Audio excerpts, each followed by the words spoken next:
और अब खबर अखिलेश के ट्वीट के बाद उपजे सियासी विवाद की।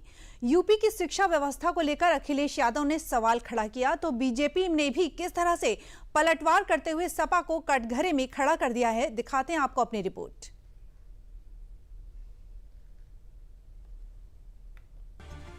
जिनकी सरकारों में A for Akhilesh Yadav, D for Dimple Yadav, M for Mulayam Singh Yadav, इस तरह से पढ़ाते थे छोटे छोटे बच्चों को।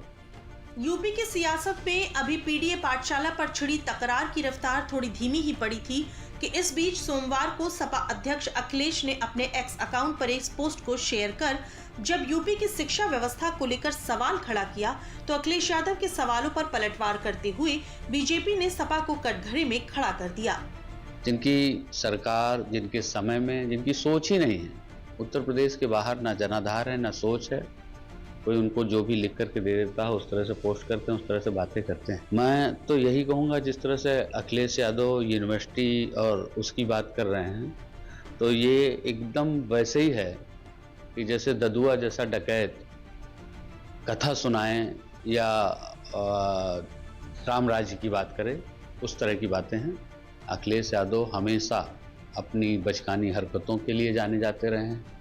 वहीं अखिलेश यादव के आरोपों के इतर जब सपा के राष्ट्रीय महासचिव शिवपाल सिंह यादव ने बिहार चुनाव में विपक्षी गठबंधन की जीत का दम भरा तो यूपी सरकार में मंत्री ओम प्रकाश राजभर ने सपा के पुराने बयानों को सामने रख दिया।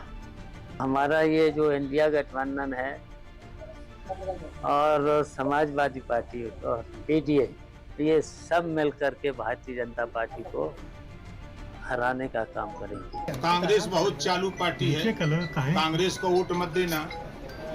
ये हमको धोखा दिया है तो आपको धोखा देते देर नहीं लगेगी। ये बात अखिलेश जी ने मध्य प्रदेश के चुनाव में कही।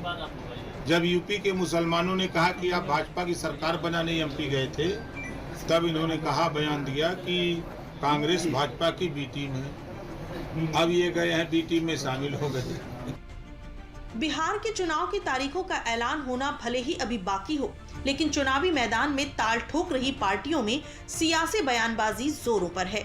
ऐसे में चुनाव की तारीखों का ऐलान होने के बाद सियासत किस कदर परवान चढ़ती है, देखना दिलचस्प होगा।